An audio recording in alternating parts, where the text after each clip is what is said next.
Hi, my name is Denae and we're going to be doing a book talk today on a relatively new book series. It's called The Land of Stories by Chris Colfer, and what you would know is it's a modern fairy tale pretty much. These were started in 2012. One of the reasons why I tended to lean towards this book series was he really helps to emphasize the importance of imagination and fairy tales. We all grew up with those stories that you hear, the Grimm brothers, everything. You have these stories that you relate back to your childhood, and I really liked reading these series of books. They help put a new spin and a new take onto those fairy tales, but without getting too hokey. They stay pretty true to the meaning.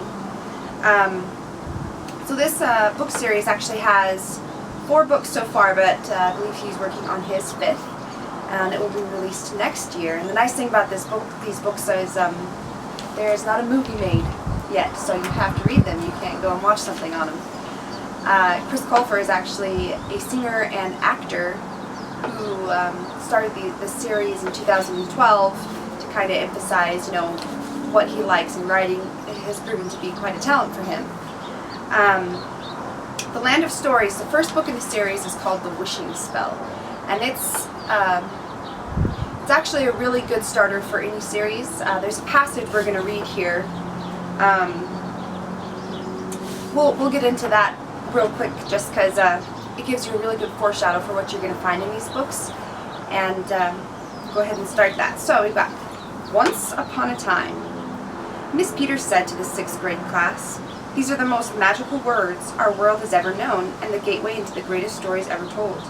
They're an immediate calling to anyone who hears them, a calling into a world where everyone is welcome and anything can happen. Mice can become men, maids can become princesses, and they can teach valuable lessons in the process." Alex Bailey eagerly sat straight up in her seat. She usually enjoyed her teacher's lessons, but this was something especially close to her heart. "Fairy tales are much more than silly bedtime stories," the teacher continued. "The solution to almost every problem imaginable can be found in the outcome of a fairy tale. Fairy tales are often life lessons disguised with colorful characters and situations. The Boy Who Cried Wolf teaches us the value of a good reputation and the power of honesty. Cinderella shows us the rewards of having a good heart. The Ugly Duckling teaches us the meaning of inner beauty." Alex's eyes were wide, and she nodded in agreement. She was a pretty girl with bright blue eyes and short strawberry blonde hair that was always kept neatly out of her face with a headband. The way the other students stared at their teacher as if the lesson were being taught in another language was something Miss Peters had never grown accustomed to. So Miss Peters would often direct entire lessons to the front row where Alex sat. Miss Peters was a tall, thin woman who always wore dresses that resembled old, patterned sofas. Her hair was dark and curly and sat perfectly on top of her head, like a hat, and her students often thought it was. Through a pair of thick glasses, her eyes were permanently squinted from all the judgmental looks she had given her classes over the years. "Sadly, these timeless tales are no longer relevant in our society," Miss Peters said. We have traded their brilliant teachings for small-minded entertainment like television and video games. Parents now let obnoxious cartoons and violent movies influence their children. The only exposure to the tales some children acquire are versions bastardized by film companies. Fairy tale adaptations are usually stripped of every moral lesson and lesson the stories were originally intended to teach, and replaced with singing and dancing forest animals. I recently read that films are being created depicting Cinderella as a struggling hip-hop singer and Sleeping Beauty as a warrior princess battling zombies. "Awesome," the student behind Alex whispered to himself. Alex shook her head. Hearing this made her soul hurt.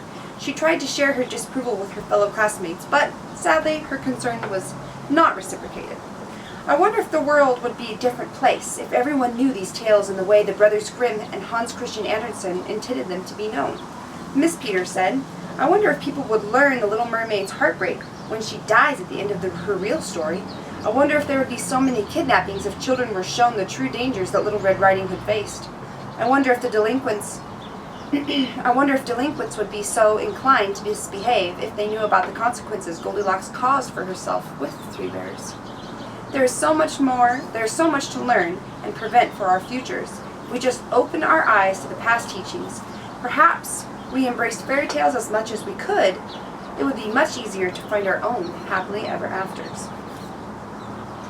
So this passage struck me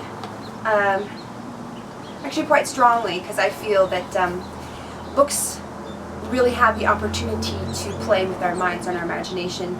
And in this book, it kind of gives you that feel. You know what you're getting yourself into, because it's pulling two seemingly normal kids back into a fairy tale world where it's kind of lost that magic in today's society.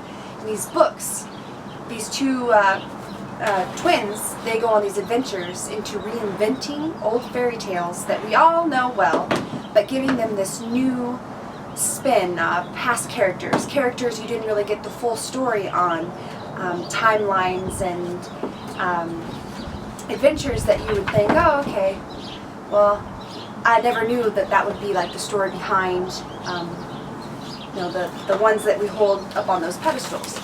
So our two main characters here, Alex and Connor Bailey, the twin brother and sister, they go through these books on these adventures together, and they discover the backstories behind villains, behind our heroines. There's quite a few different situations that you wouldn't typically find in your everyday fairy tale, but they add so much more to the impression of how important fairy tales can be for kids and for adults even. This book series is quite unique. I like that it's a lot easier for kids to read. It's tailored for their reading levels, about 4th, 5th, and 6th graders, which is nice. And Chris Colfer does a wonderful job with description. I mean, I like when I read a book that I physically have a place that I am in, that I am walking, that I'm running through, that I'm feeling all of these things happening, just simply based off of the amount of description people use with their words. And that's one thing in this book that you don't have to worry about. There is a ton of detail, and it's the nice kind of detail, the little shine that you want on everything. Chris Colfer does a really good job. If I had to give this book a rating, I'd probably give it 5 stars. It's pretty intriguing, and each chapter you get to, you're just waiting to see what next happens. You're just like, oh my goodness, I wouldn't connect those two things, but here they are, and they're brought together. And I really liked that he's able to achieve so much at such an easy rate. Chris Colfer has done a really good job with these book series, and I'm excited for the 5th one to come out. The first book here is really good. It really pulls you in to want to read the rest of them. And I think my favorite one so far is the 3rd book in the series, which is a Grimm warning. It actually has some really cool interweaving of stories about the brothers Grimm. It's kind of neat to think of it in the way that he portrays it. And I would suggest this book for any young readers, just because it plays with your imagination and it makes you feel like you're part of the book.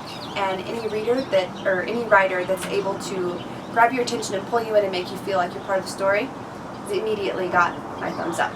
So, The Land of Stories, volumes 1 through 4, soon to be 5, by Chris Colfer.